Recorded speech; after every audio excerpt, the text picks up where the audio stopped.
Hello Internet, and welcome to my live reaction for Fire Force Chapter 268.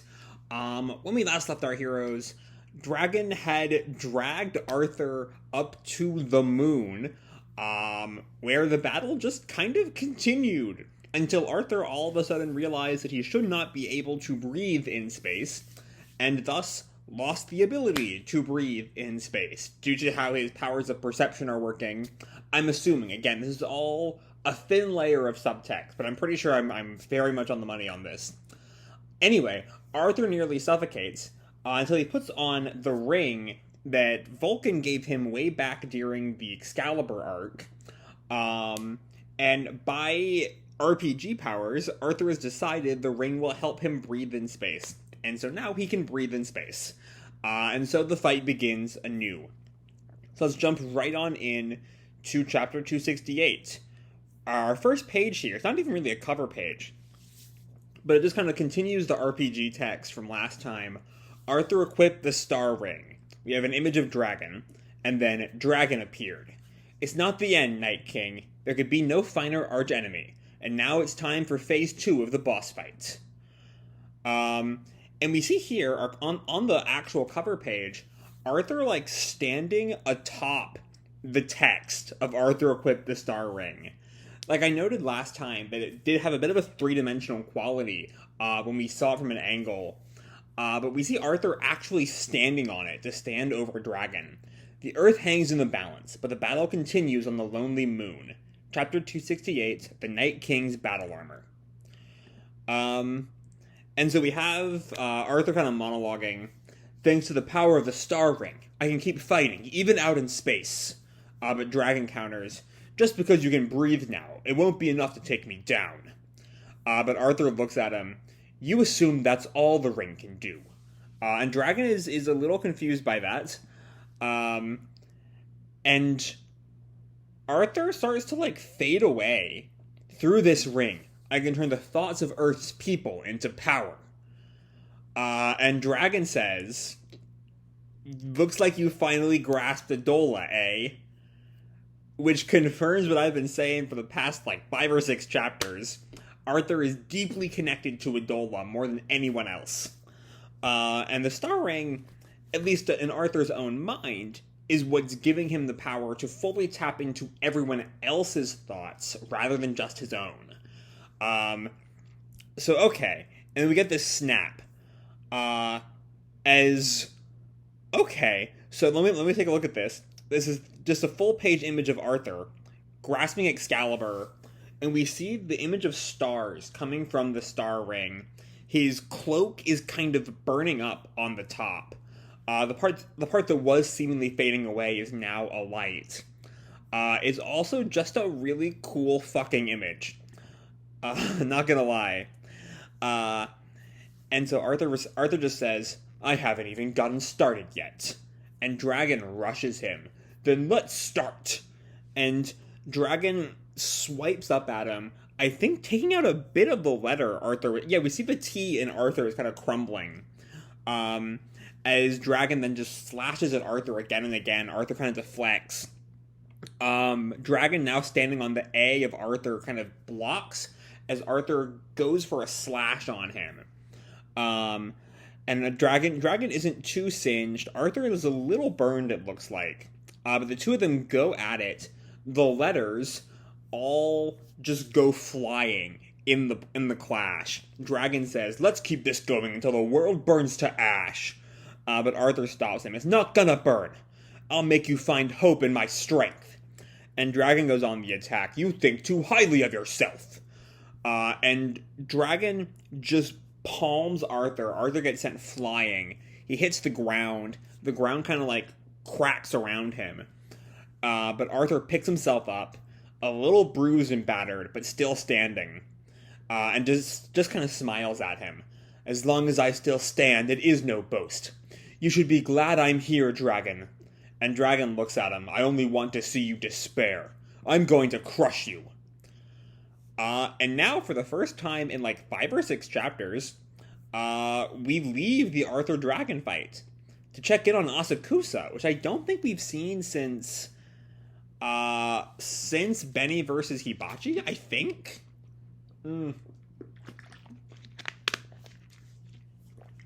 Anyway, here we are, back in Asakusa, and some random guy goes up to Conro. Kon-san, what the hell's going on? And Conro kind of sweats. This is really happening. And he turns to Beni. Waka, at this rate, Asakusa's in trouble too. Yep, gonna have to do something. Yeah, Beni, this might be the time to fucking do something. But Conro tells him, apparently those doppelgangers are popping up outside of Asakusa. And Beni responds, yeah, just like the old man. They're waking up all over the place. And the one random guy, just kind of sweating amidst all this sort of heavy talk. Are we lucky or something? Why aren't they showing up in Asakusa? And Conro's kind of silent for a minute before responding. The people of Asakusa see things a little different from those Empire folk. We've got our own ferryman. Oh, that's a bad sign. Is this going to be like a Benimaru doppelganger? Because the ferryman, the one who leads them to death, is Beni. Okay, let's see.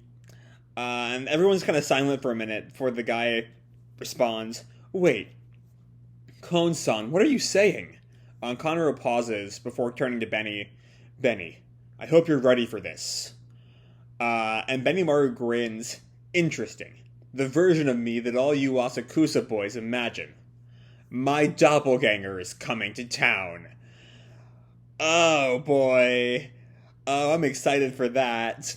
I hope it's a lot more kinetic than the Benimaru Hibachi fight was, because that just didn't really work for me a whole lot. Both because Hibachi was just kind of thrown into Benimaru's backstory, and it just lacked the sort of good physicality that Ohkubo normally brings to these fights that we've really been seeing in the dragon fight. And I hope it's more like that than the Hibachi fight. Anyway, I love this panel though. Just like the creepy Benimaru, like the curled fingers, the O and X, like kind of extrapolating the design in Benimaru's eyes as a replacement for his eyes as a whole. I love the kind of like swirly spirals at his feet. It's just a really fucking cool page. But Conro comes up to him. The only person who can beat you is you. And Beni grins in response. In other words, you're saying I might lose? And the guy, I think this is Hina and Hika's dad also. I might be mistaken, but I think that's right. But he says, shh, Waka, don't tempt fate. Even if you're fighting yourself, you have to win. But Benimaru responds, but no matter who wins, I win. This is hurting my head. And Beni turns away. If Tokyo's going through hell, we can't just sit around and do nothing. Get ready, boys. And he kind of rallies the troops to action. And then we go back to the Eye Dome. And inside one of the pillars, we see a sleeping Shinra for the first time in, I think, 30 chapters, if I'm not mistaken. And we see a praying Haumea in Adola. Shinra is also in Adola.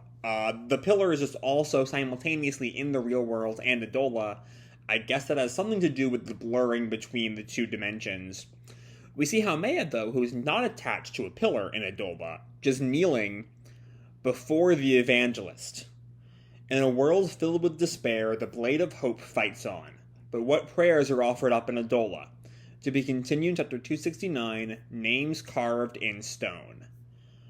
Okay, so for the first time in about 10 chapters or so, I have no idea what's going to happen next time. Names Carved in Stone tells us really nothing. I think we might be taking a break from the dragon fight, and I'm not quite sure how I feel about that. On the one hand, the dragon fight is leading up to be, you know, a series peak fight, if not one of my favorite manga fights in, if not all time, at least like recent memory. This fight is fantastic. It is incredible. It is top notch. I can't imagine another fight topping it. It's just so good. And we get only a little bit of it this time. As we see Arthur get a little bit more aware of what he can do now of his ability to use a doula. He blames it on the star ring, but it does in part come from himself. Admittedly, the ability to use everyone's thoughts into his own power is not what he's been doing. It's still kind of new for him. He's largely been using his own thoughts into power, as we saw with the whole concept of the Night King, like I've talked about a lot in the past 5 or 6 chapters. And again, with breathing in space, with teleportation magic, with the power of RPGs, all of that has been very much Arthur's own thoughts, and now he's at least going to try to turn the thoughts of Earth's people into power, which, because it's the thoughts of a collective, is a lot more vague. But we'll see what all comes of that. As of now, it just kind of seems to be a power-up. Either way, the fight is still just really fucking good. But also, the fact that Arthur wants to make Dragon find hope, which, makes sense in the end, if Dragon is the embodiment of despair, making him find hope is a good way to sort of push back against the cataclysm. But I've kind of been working under the impression that the way to counteract Dragon's despair is to remove Dragon's despair by removing Dragon and killing Dragon. But Arthur seems to have a different goal in mind. He wants to help Dragon find hope, which would kind of change the shape of the battle. We'll see how exactly that comes about. If it does, if he succeeds. Dragon doesn't really think he can, and so maybe he'll end up having to kill Dragon, failing to instill hope in him. But we'll see. Anyway, after that, it's time to check in on Asakusa, as it's really just Beni, Conroe, and Hina and Hika's dad talking about the coming arrival of the Benimaru doppelganger. Yeah, I'm excited for that.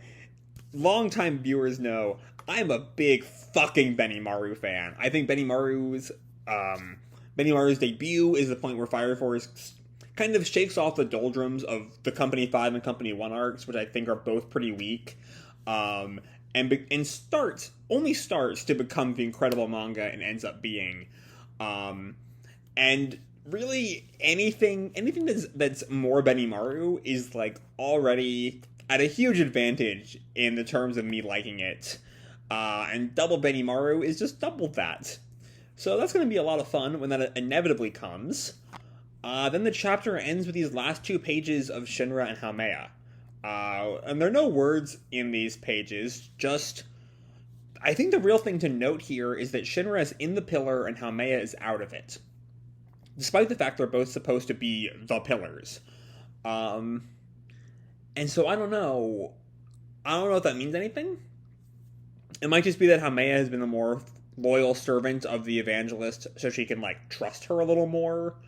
Unlike Shinra, who has been opposed to the Evangelist this whole time. Either way, also, one thing I kind of didn't really quite call attention to is the Evangelist is just there with Haumea. And if they're both in the same realm as Shinra, that means she's in the same realm as Shinra. So, who knows? Either way, we finally get to see our boy again. Shinra is just kind of back and alive, and I missed him. And God, I have missed him. I have missed Shinra. I want him back. Let him wake up soon, Ohkubo. Anyway, the chapter was a lot of fun. We do check in on people besides Arthur and Dragon for the first time in a while, which is nice, even if I do want... Like a big part of me wanted Arthur and Dragon to be the sole focus until it was over. But the teasing we get in Asakusa is fine and fun, and I can't wait for that. And then there's just this mystery with what exactly Ohkubo is trying to convey with these Shinra and Haumea pages. And we won't know about that until next time, until 269 hits.